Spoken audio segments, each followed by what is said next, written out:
WrestleZone Daily on a Tuesday. Wherever you're watching, wherever you're listening, here you can do this simple little thing to help the show out since you're not paying for it. It's a whole bunch of free.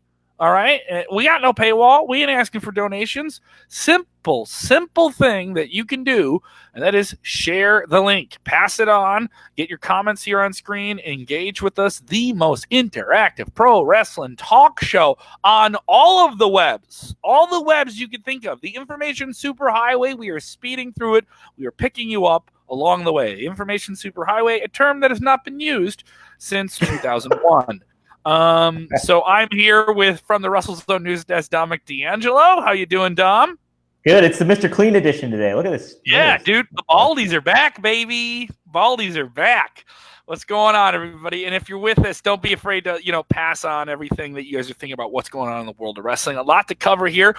We talked about last night's edition of Monday Night Raw. You guys can check out that episode. It is up now. We did that. It is in your Facebook feed, YouTube, and subscribe to the podcast, WrestleZone Radio. We're doing 4 episodes of WrestleZone Daily there every single week. And the new show with you, Dominic, and that is our really fun show. Tell them all about it. It's the Danny Cage and Double D show. It's with, obviously, the Monster Factory's owner and head trainer, Danny Cage. I discuss him about the ongoings of the week, and he breaks it down from a trainer's perspective and just from an insight perspective as well, and just gives some very unique and innovative takes. This week should probably be pretty interesting because we had a little bit of a debut on Friday Night SmackDown with Steve Cutler, one of his trainees. That's pretty cool. Congratulations to Steve on that. That's a big chance there. So should be pretty neat, man. Yeah, especially anybody gets that enhancement work. It's always a good thing here. If my voice doubles up, it's because I'm posting a link for the website here in just a second. The more I hear your voice, the better, Kev. So tell me, we got a lot of news here with WWE this week as it pertains to the state of Florida. And it looks like WWE has been deemed an essential business. More details coming out about that in the last 24 hours up on our website. We have a clip from the governor of Florida, DeSantis, who said under the terms and the guidelines that WWE is deemed a quote-unquote essential business in this COVID-19 outbreak situation that we're in, where a majority of the United States is under a stay-at-home order. Unless you're an essential business, you can't really be open. But how does a sports entertainment league that doesn't have fans at it, but does have staff there and has wrestlers wrestling physically, how do they get around this? Very weird situation. They've been deemed essential under the state guidelines, only in Florida. So this is started some speculation as whether or not other wrestling promotions will do this. How did WWE get to do this?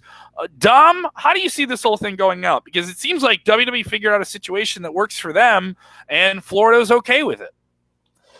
I feel might be a couple people patting one another on the back a little bit in a lot of ways. But it's what are you implying? What are you implying? What could I mean by that? I don't know. Just a lot of the stars ominously aligning, it seems, for this. Pretty interesting in regards to just how one thing happens and another thing happens.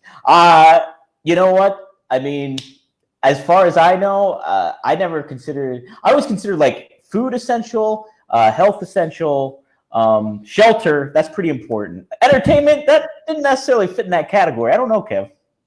What do you think? They're providing a diversion. That's the term we're being told. They're providing a diversion. Here's the thing: for everyone that's critical of this, I think these are the same people that are going to watch it. That's my main thing for anyone who's like super mad about it. Is I think anyone who's really mad about it is still going to watch it, and if they're not going to watch it, they're definitely going to go on the internet to see what happened. And then they're going to say something, and then they're going to say it shouldn't happen, and then they're going to be critical of the booking, but I'm not going to be watching it. I was like, well, you're certainly following it, and you certainly care. So there's that. So obviously WWE has figured out some situation here. Now, tell me the Linda McMahon connection here, because this came up this afternoon. I'm not super aware of the story. I don't know enough about it, and it seems like you know a lot more than I do. So if someone knows more, you ask them for knowledge. So what do you know? Well, let me take a look. I'm going by a tweet, so let me pull it up here. It's going to take me a second. Kev, talk about something else in the meeting. Oh, wait, here it is. Never mind. Okay, you got it? So, okay, this is John Alba let me make sure who he is from. Award-winning storyteller and host of Spec Sports 360 in Orlando, Tampa. So he's right on site kind of deal with all this stuff. Okay. So local source. Yes. Yeah. So he pieced together this timeline regarding WWE. On April 9th, DeSantis qualifies WWE as essential.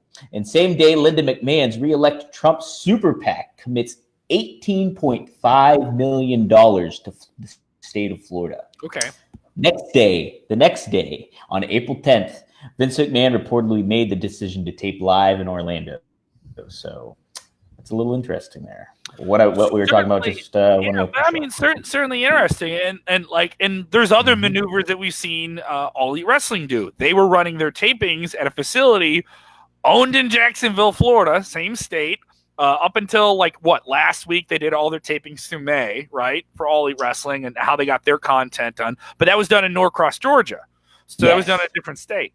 So that was done when they thought there was a possibility that the state would shut them down. They moved away from nearby where they were taping. They were worried about fans showing up. All right. WWE doesn't have fans at their tapings, obviously. Everyone knows that. You can watch it. You can see it. And All Elite Wrestling was trying to keep fans from showing up at their facility where they're taping this. This is at the same Jacksonville Jaguars facility, the Daily Center. And so they were taping a couple weeks of TV there. They moved to Norcross, Georgia, because right outside of it in a parking lot, they were going to do a CDC testing center. You don't want to be near that. So All Elite Wrestling moved. WWE moved in the Performance Center for the same reason. But people still critical that they're doing these shows. And now they're critical that they've been deemed an essential business. I've seen a lot of different reaction to this. Some people supporting it, plenty of people very angry about it. But it still seems like everyone's going to watch wrestling when it's on television. It does seem that way. And you know what? Just knowing, not just wrestling fans, it's like any genre of a hobby. So you can have a comic book, Star Wars nerd, whatever it may be. Everybody gets all up in arms about something they're super passionate about. So it's going to happen. And nonetheless, it's like if you get bad reviews about a Star Wars movie, the Star Wars fans are still going to see it. Wrestling fans will still do the same with wrestling. So it's just happening. Same thing. I mean, if I get too far into this, we just become a dog biting its tail. So right, yeah. It's also especially because this is a fluid situation that's developing. More information is kind of coming out about this through the hour. So that's what we know right now. And, of course, we're reporting on it right now at WrestleZone.com. Carl texting in. Thank you so much, Carl. Always supportive of the show. He says, are WWE respecting the choice of any wrestlers wanting to isolate? Here's what we know, and WWE has made this public. Anyone who chooses to stay in quarantine and not perform has been told that won't be held against them, and they can do it. WWE has done it. You had several wrestlers who made the trip in for the WrestleMania tapings a few weeks ago and said, I don't feel good about this. I don't want to do it. Roman Reigns pulled out. All right. Rey Mysterio pulled out. Rey Mysterio will be in action next week, but he made the trip from San Diego, California. He drove. All right. And he said, there's something wrong coming here. There's something wrong coming here, and I don't feel right. I don't feel like this might be the best idea. But we'll see Ray in action. He was on this week's episode of Monday Night Raw, which broadcasted live. That's another thing where this all changed, because WWE's not doing the big block taping of a month and change to get to the Money in the Bank pay-per-view for all the television. No, they're saying they're going to do it live. So you're going to see Wednesday night, tomorrow night, you're going to see NXT live, and Friday night SmackDown, you're going to see it live. So an interesting time in WWE. From what we know, no. And All Elite Wrestling has said the same thing as well. If anyone chooses and they don't feel like they want to compete, they don't have to compete. That is what we have heard publicly. But just because they say it doesn't mean that they're not going to hurt somebody and bury them because they didn't do it. Because I heard on the internet, and Dave Meltzer's Twitter with 4 R's in it, which is not legitimate. So you're not going to be able to stop people from speculating about it. But as far as we know, they're honoring people that want to be quarantined. There will be several wrestlers while we're dealing with this right now that I think you don't see on television for a significant period of time. I mean, there is several people on Raw that we saw, but I don't see full rosters of people. The same way that Selena Vega's stable was they were more than half of this week's edition of Raw. Yeah. That was kind of telling the previous week, that what they did with the Street Profits being involved with Bianca Belair in 3 different matches over 45 minutes. The reason you can see it, it's not too hard to break that down and kind of analyze it, is, we're trying to get the most out of we can out of the least amount of people on site. So I still think that's kind of being applied, and I think All Elite Wrestling is doing that as well. That's why there's a tournament. All right, we're going to tape X amount of people with just as many people as we can here. So let's get into that. How is All Elite Wrestling dealing with this? They have the TNT tournament that's coming up. This week we're going to see Colt Cabana versus Lance Archer. How do you feel they're dealing with things? Because everything they have is kind of in the can almost right up until their next pay-per-view, Double or Nothing, which is in Las Vegas. But MGM Grand is saying we're not having any events in May. Yeah. They set themselves up pretty well. If last week's any indication, I feel they balanced it out. I was kind of like, I thought all the opening, like going into watching it last week, I thought all the opening round matches were taking place that week. So when I saw it was just one match, I was like, oh, that's still kind of cool. And that makes more sense. But I feel, they're doing a pretty good job with having that. And to your point too, Kev, when you're saying you won't see a lot of the talent in WWE like really on your show regularly. It's kind of the same for AEW. We haven't seen like SCU in that venue, any sign of them.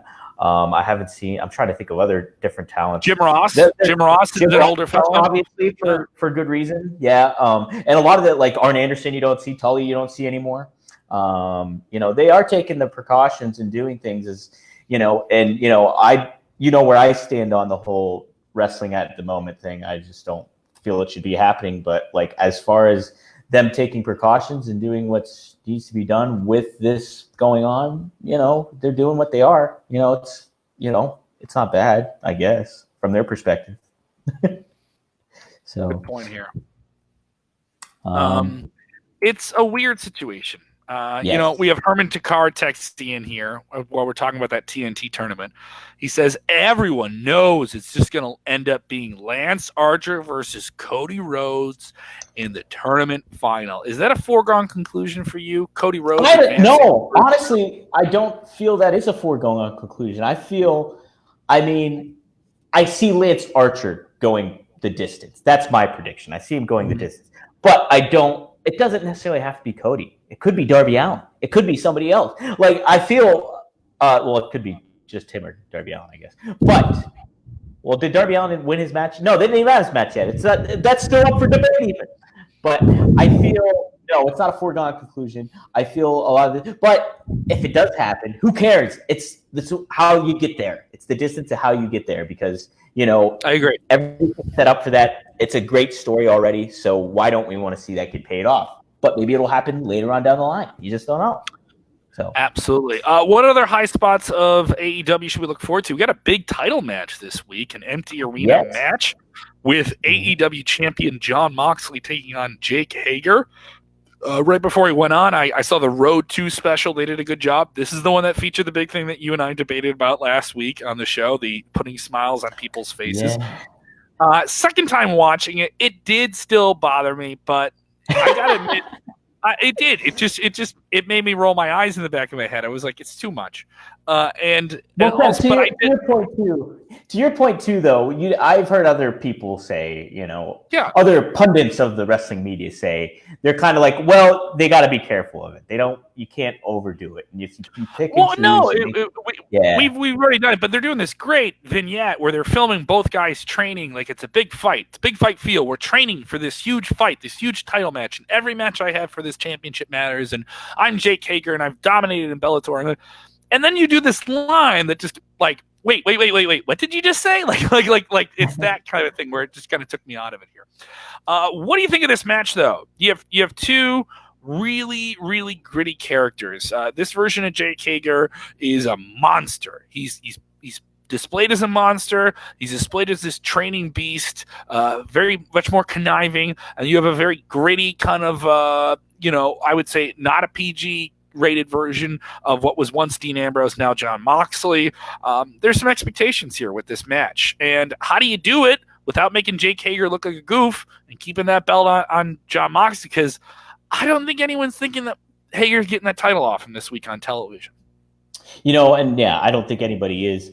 And I feel that they can definitely do it in a way to make him still elevate him. See, the way they've positioned Hager right now, I believe, creates a good foundation for the basis of what we're going to see with him in AEW. I think there's more to come with Hager. So if him losing in an effort to Moxley, I think it's totally fine. And I feel the added addition to his wife giving her comments of like, hey, we in this household, if you lose, you don't come home, kind of thing, adds another layer to his character that none of us really expected, coming into this character as a Hager. But I think Moxley is the perfect addition to making. He really exemplifies, I think, the wrestling fan out of all the wrestlers or stars in the industry. I think right now, I think Moxley's the best. Encompasses that whole fool, and that vibe fully of like this intense wrestling fan that cares and is passionate and doesn't like to use the word sports entertainment, but uses all this other stuff. I feel he kind of exemplifies that. So him just being positioned and putting that over, I think it more is going to tell the story of Moxley, while we have more to see from Hager in the future. Got to do interviews in the past year with both these guys, sit-down interviews with them. Hager kind of gave me the old wink about his all-elite direction before it occurred. And then, of course, got to talk to Moxley. You guys can listen to those in the podcast feed, or simply just give it a Google, Jon Moxley WrestleZone, Jake Hager WrestleZone. Give it a Google. Those will pop right up, and you guys should definitely go check out those interviews if you're a fan of either guy. Maybe that'll pump you up for the big match tomorrow on TNT. So it's a lighter news day. So when it's lighter news day, does that mean we just cut the feed and we're done? No. Interaction is the action, all right? This isn't just me talking at Dom and Dom talking at me. This is us talking with you. Your questions, if you're with us live, will drive the rest of the show today. Be able to fire them off to us at WrestleZone.com if you're listening on the podcast side of things. Thank you so much to the people that have been listening to the show. Huge increase in numbers. Just 5% upgrade in downloads last week. So thank you so much, especially with, I wouldn't say the sound quality of the show isn't nearly as good since I'm not doing it at NBC Tower. But I thank everyone for powering along with me. Big thank you to the tag team partner by blood, Brendan Kellum, my brother, giving me a solid Wi-Fi line at his place. That's where I'm at now. So that's where I'm. You got the brother. You've done the brother thing before. Oh yeah. So nothing like having that as a partner. Yeah, you've pulled your brother into this wrestling nerddom media thing before. Oh, so thank you to him for helping me out with that. And thank you guys for supporting the show and the podcast and WrestleZone Radio and the podcast feed that we're doing here, despite everything that's going on. I hope we're a fun escape for you, something for you guys to listen to, get your mind off all the bad news while we talk about the news that really matters, professional wrestling. Yeah. The essential news.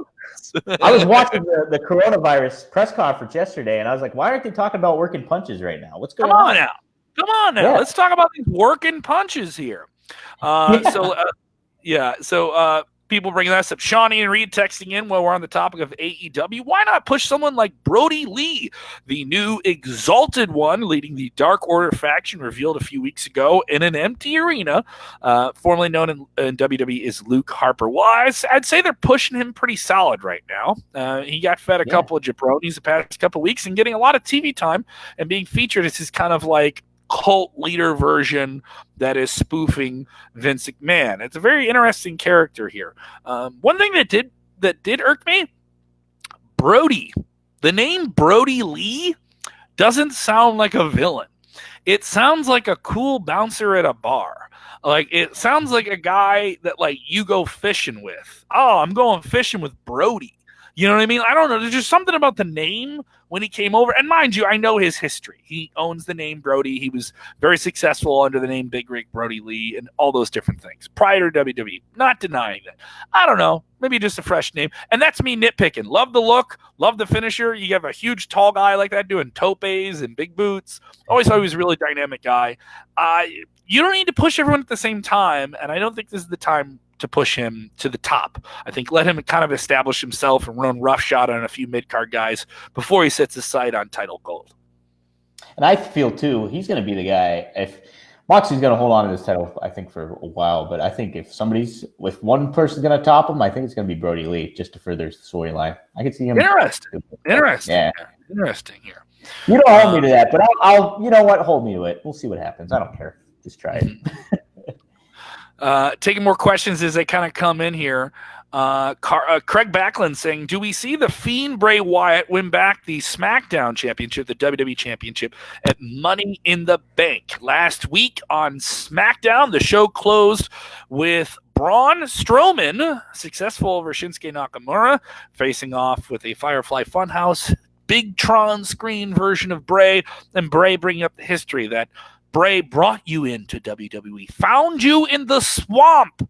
He was found in the swamp. I don't know how anything gets that strong and big like Braun Strowman living in a swamp, but found him there, and he was in the Wyatt family. I like the very good story correlation there. Very much a nod to the past. They've been doing that. They did that with Drew McIntyre on Andrade. Yeah. They acknowledged that these guys had matches in the past and they had bad beef to ignite something in the current space. And it made it feel fresh, even though you're kind of just talking about something that happened years ago. I liked it with Bray. I liked it with Braun. The critique of Bray Wyatt is you get the Fiend, you get the entrance, but he's only had a handful of really good matches. Some people have only said he's only had like one good pay-per-view match, or one or two of them, and they've both been with Daniel Bryan. And then you could say the thing at WrestleMania wasn't even a match. It was more just like a vignette where he got to defeat John Cena. And with Braun Strowman, the amazing feats of strength, he's all these different things, but are you getting a 5-star class act out of Braun Strowman? Most of the time, no, but you're definitely getting something very, very entertaining. And he's going to be big, and he's going to do big guy things. And in terms of big men in wrestling, I don't think there's a more over big man in all of wrestling right now than Braun Strowman. Two really challenging situations.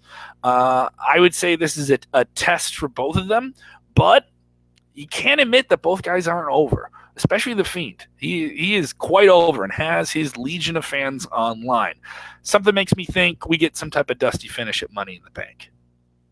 That'd be interesting. I feel he retained. Or not, he wins it. I feel he wins it. That would be my guess, because I feel... You're saying they put the belt back on the Fiend? I say they put the belt back on the Fiend. I feel like, the whole curveball they got with Roman Reigns... and what his decision made, I think that had an impact on, obviously, the WrestleMania match, and Braun getting the title with Goldberg, not doing more matches after WrestleMania. I feel this is almost like a big man transition champion kind of deal happening. Mm-hmm. And so I feel like they'll put the title and the focus back on Wyatt. Hopefully they kind of redirect course on how they utilize him in their matches and what they include in his bouts to make them a little bit more, engaging to fans, instead of what he had with Seth and some of those other matches that didn't really hold up to what the persona portrays. So, but yeah, I feel they're going to put the title back on Bray and give it another go. Interesting take. I never thought I would think of Braun Strowman as the transitional champion. Right? Yeah, neither would I. But here we go. But also the times are different. There's a lot of challenges that are circumstantial, I think, here too. Corey Elam texting, did you guys hear about Jerry the King Lawler and the heat he got for a comment he made on this week's Monday Night Raw, or is it just a rumor? Jerry King Lawler back on WWE commentary on Monday Night Raw for the first time in a significant period of time, obviously with everything going on here in the world and all these different circumstances, maybe having a 70-year-old guy on a TV set. Not particularly good, a guy who's had heart issues and different things like that. But he was on Raw this week. Assume some guidelines and testing was done before he was put on camera. But he's on this week. And Jerry King Lawler is a guy who has said some testy, humorous things in the past. And he said a couple of them this week as well. The one that I think most people have pointed out on social media was him referring to a suplex maneuver in a match with Kairi Sane and Nia Jax. Kairi Sane, a Japanese performer, referred to it as a ramen noodle moonsault. A ramen noodle moonsault. Was that Akira Tozawa? Was that the Akira Tozawa match? It wasn't Akira Tozawa. I just know that was a line he said. I heard him say it. Yeah. And it made me kind of turn my head. And it was certainly odd. He gets a live mic and they let him go. And you want Jerry Lawler to be Jerry Lawler and say quippy, silly things. And this is what you get. I haven't heard a big blowback from it as much as people would like to think, though his name was trending on Twitter last night, and most of the tweets I was getting were not particularly bad. I wouldn't say there's enough of a groundswell for something like that, for some reparation or some him to be reprimanded in some way. As far as we know. The thing with Lawler too is I was at his and JR's live show in New York City, and Lawler did say like Vince McMahon does not give him like any notes over the commentary, everything like that. So what he says is what he says, and in regards to obviously that those kind of comments are just not. And that was live. That was live, by the way. I have somebody saying was that taped, and I think if it was taped, you wouldn't have heard that. You wouldn't have heard. You wouldn't have heard that. And you know what? A lot of I think a lot of people don't keep in mind it's a huge generational gap with a lot of how people are today in comparison to how he's been in the business for this amount of time. And also he came up in an era where if he was in the ring with Asian performers, he was in the ring with African American performers, and you would say jokes like this, and people would laugh about it. At the same turn, you look at somebody and now the thing is, Lawler isn't positioned in the same mode as a Bobby Heenan is, where Gorilla Monsoon would be like, "Oh, come on now, hey, cut that crap out," No, it's not a 2-man team. It's a 3-man team. Yeah. It's 3 guys, and you have Tom Phillips in a position where he's more an anchor than he is play-by-play, because there's so much they have to promote. There's so many more angles that, in terms of broadcasting, he's doing a lot of front sell, back sell. In terms of he's front selling what's coming up, and he's back selling what's going on here, and we have this on the website, and we're doing this charity mission here, and we have this, and Lawler is supposed to pepper in Lawlerisms. That's what they want. That's what they want Lawler to do. And this guy's been on television doing it for over 25 years. So I think you give that guy a live mic, something like this happens, and he says a joke that he thinks is funny and up to standard. And maybe it wasn't funny to some people, and maybe it wasn't up to standard. We do know that was edited out of the Hulu version of Raw. Now, the Hulu version of Raw is only 90 minutes, so you're already cutting down content on it. It is not a 3-hour version of the show, so if you watch it on demand, sometimes it's on air within 12 or 13 hours of the show airing. And that show sometimes is syndicated in international markets around the world. So you don't get everything that's already on the show. But a lot of people wanted to note that was not a part of the commentary on the show. Now, to be clear, I've not watched the Hulu version of Raw. I watched it live last night. We did the post show. So I don't know if that entire match was cut out or just that portion of commentary was cut out. So I don't know for sure. But I do know that it was cut out from people that have seen it.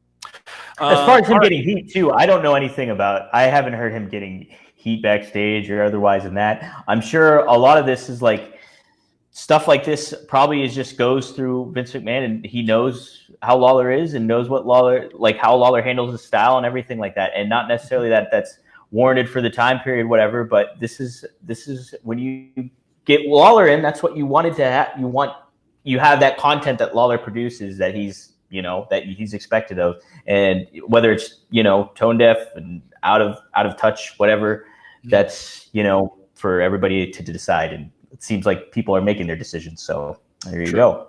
True. I also think if we didn't have all the different issues in the world, this would have been a much bigger problem. Yes. Yes. And I say Lawler's a 70-year-old guy making a joke that a 70-year-old guy thinks he can make.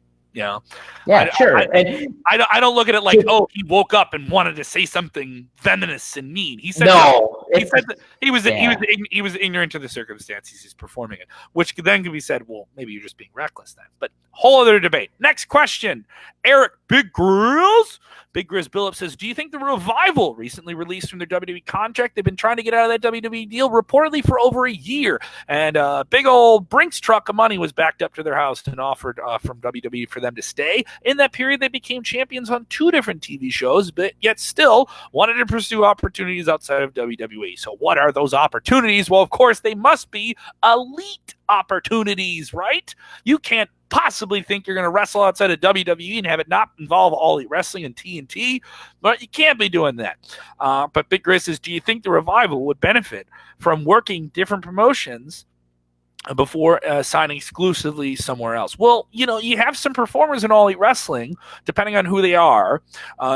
They don't have set deals with everybody. There's different people that are allowed to do different things. Chris Jericho obviously is still active with his band. He's still active as a podcaster. You have other talent that are doing other things with other promotions in select ways. Jon Moxley is still able to go over to Japan and perform there. Can't do it here in the United States. The Revival, though, is a team that, for the most part, was created within WWE, within that system, and became a star within that system. I would say there's some real value in them to any wrestling promotion right now. This isn't like a regressive thing. You have a team that has been on television, on Raw, on SmackDown, on NXT, that's all the different spectrum of fans, whether they're casual, whether they just watch around WrestleMania time, or whether they're a hardcore fan that watches everything and they love NXT. And yeah, those guys had some of the great matches, right? So if I'm the Revival, can you go to Mexico when those opportunities open up and you can wrestle with the big luchadors? Yes. Can you go to Germany? Can you go to the WXCWs? Can you go over to Europe? Can you go to Japan? Absolutely. The sky's the limit. I don't think these guys are just bound to go to All Elite Wrestling, though you have teams like the Young Bucks, who are obviously executives at All Elite Wrestling, saying, one day we will have this match with the Revival. So they have new names. Team FTR, I think, is what we're going to hear them called, or Forever the Revival is some mixture of that and whatever they've trademarked. I don't think it wouldn't surprise me if we see them somewhere besides All Elite Wrestling first. Dominic is gone. Dominic, where'd you go? I'll answer more of your questions here as they pop up here on a screen. More as they fly by. So as you guys flow by, Vince, people saying vacant. Sean Smith says Revival is vacant. All this stuff here. Oh, of course, the take from our good friend here, James Espanto Fernando. All right, Dominic rejoining me here. Hang on one second, Dom. Coming back to me in 3, 2, 1. Dominic is back with me here. Dominic. All right. James says, I think if the Revival wants the conversation to be in the Steiners, the Road Warriors, those great world trekking tag teams, they need to go to New Japan and win those New Japan tag team titles. So what do you think? Revival, they're outside of the WWE. What's the future for Dax Harwood and Cash Wheeler? Got to get used to those names. I would love to see them try their hand at other promotions before they sign with AEW, if that's indeed what they're doing.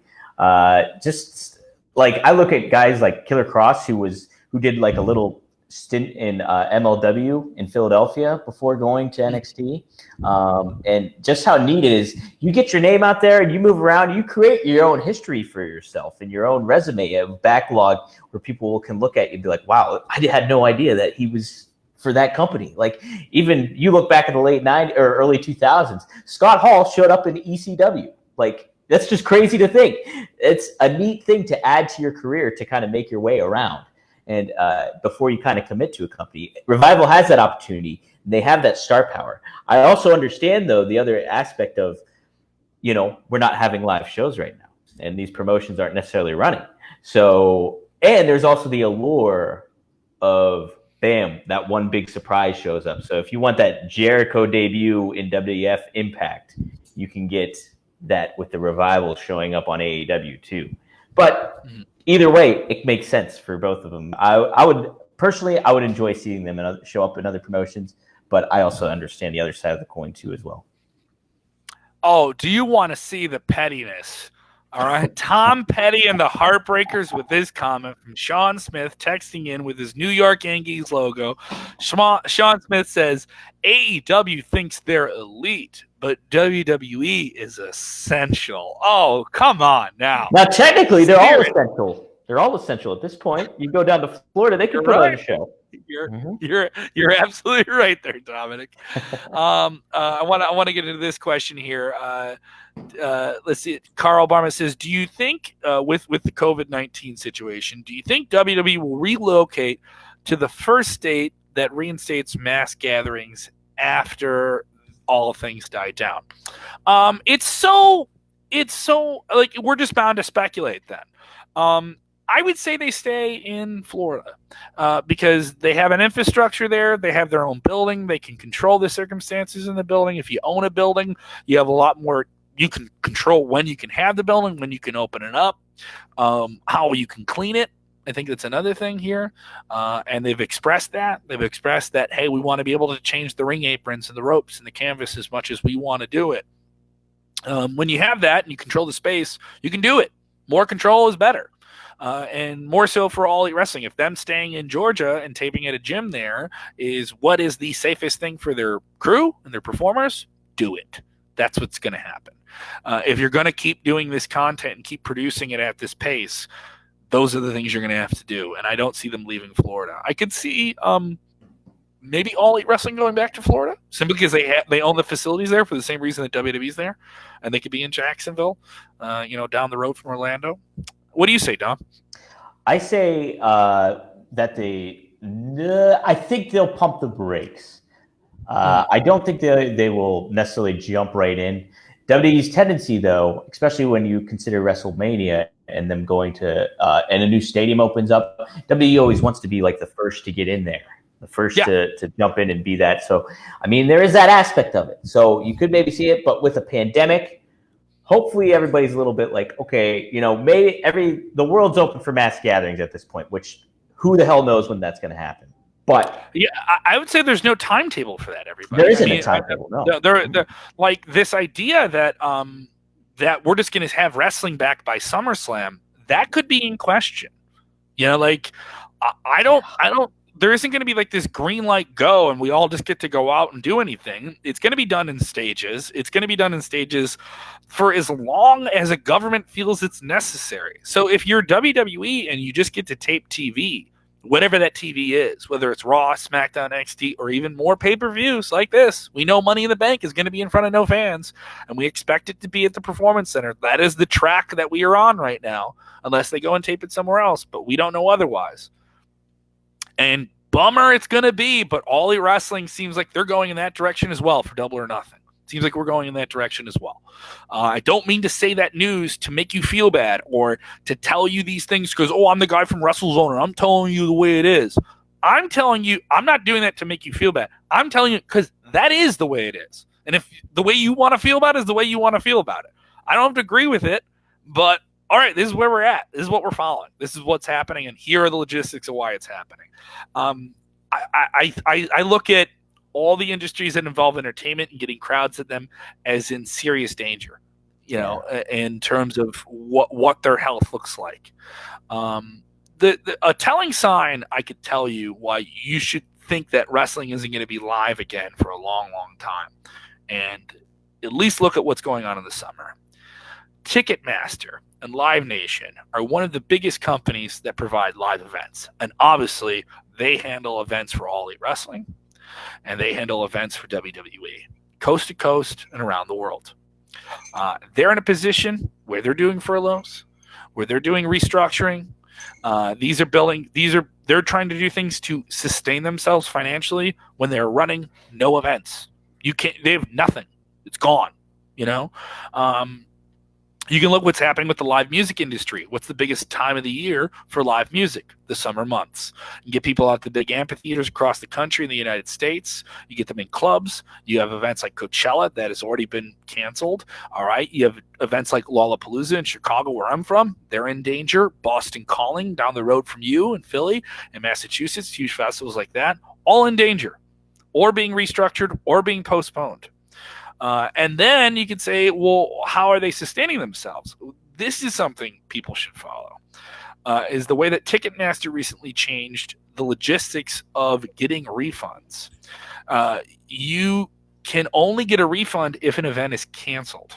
All right. So if you can't get a refund if an event is postponed, and they recently changed their rules for how people can get refunds. So it's something to pay attention to, especially if you buy tickets for anything and the process to getting those. I bought tickets for WrestleMania. Robert DeFios from WrestleZone and myself were going to go to WrestleMania. Obviously, that event is an event that people can attend was canceled. Right? Have I gotten that money back? No. Did I buy it on a secondary website? Do I get my money from Ticketmaster?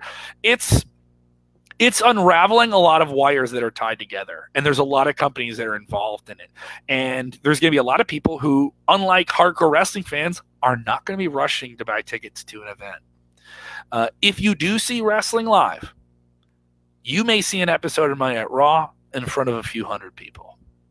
That may be the first show we see with live wrestling fans, or an AEW with a very limited amount of people, as it should be. I feel, yeah. If anything, you gotta take this thing with kid gloves. This is unknown. Yes.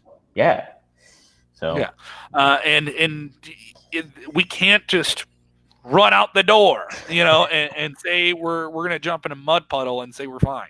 It just doesn't work that way. So that is what is going on here. More questions. This one here from Shawnee and Reed. I was trying to get to it for a little bit here. Sorry to ramble on.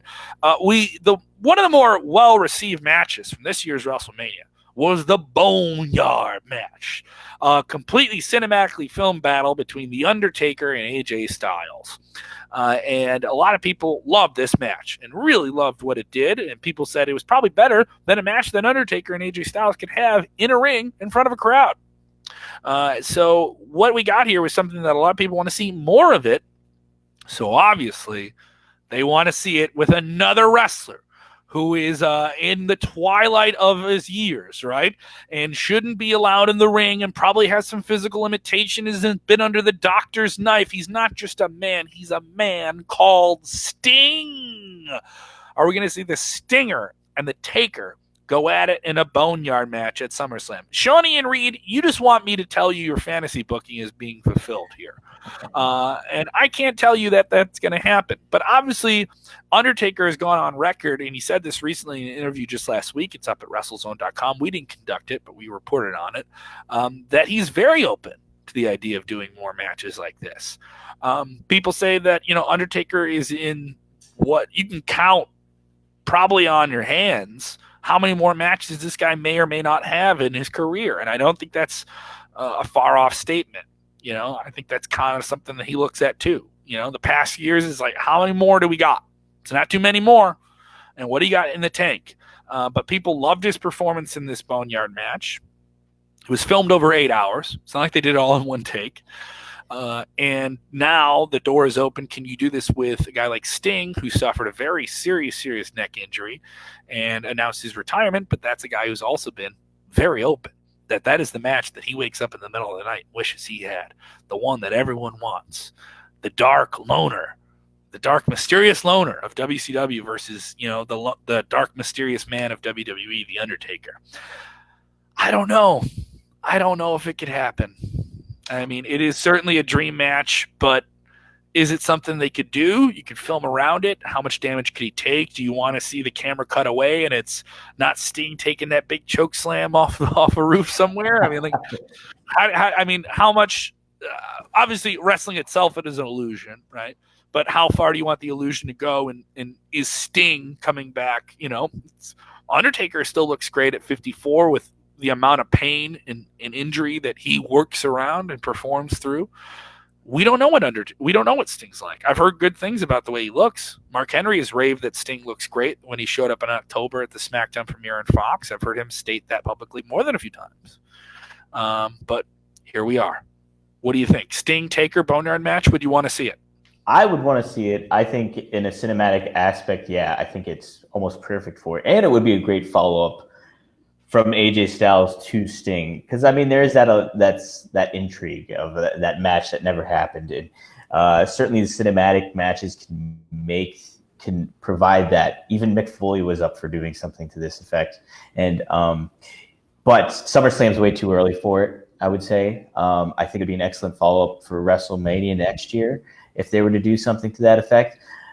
You really to keep the allure of the cinematic matches, you really absolutely have to pace them out. It's almost you consider almost WrestleMania. People say this all the time. Stars say it all the time, that they valued WrestleMania as a holiday, and like it's almost, you want to make those impactful when it happens. So like if you had Christmas 4 times a year, it wouldn't have its impact. If you have WrestleMania or these cinematic matches 4 times a year, they don't have as much impact. You do it once a year for significant moments, then it has more of an impact. And Sting with The Undertaker, provided in that environment, I think would be very nice to do. And you just got to be careful. Like you said, Kev, you don't know what Sting's can be capable of doing. So the fact that you will use cinematic stuff and potentially like a stuntman or something like that to fill in for him, it would really take away from that intrigue of it. So you have to be careful when doing it. So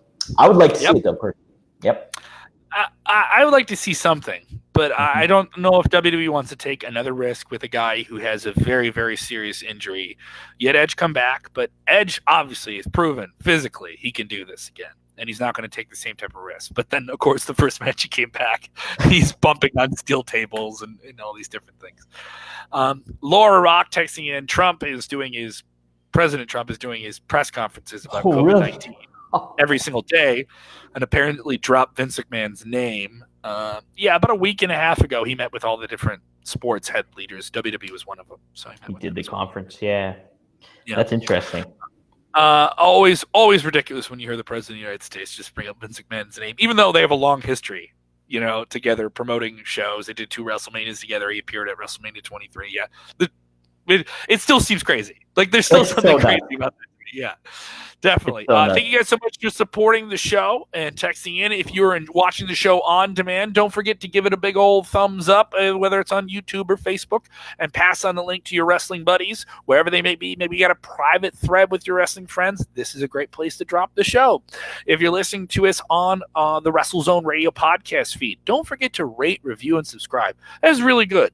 Shout out to our fans in Australia. A lot of people listen to us there. Saudi Arabia, you've put us on the sports charts as well. Across Europe, wherever you are, thank you so much. We hope our show reaches you well and you're having a good time enjoying all the stuff we're doing at WrestleZone.com. Dominic, where do they follow you on the Twitter machine? Hey, yeah, you guys can follow me on Twitter at Dominic D'Angelo. So just my name. It's DOMINICDEANGELO. So there you go.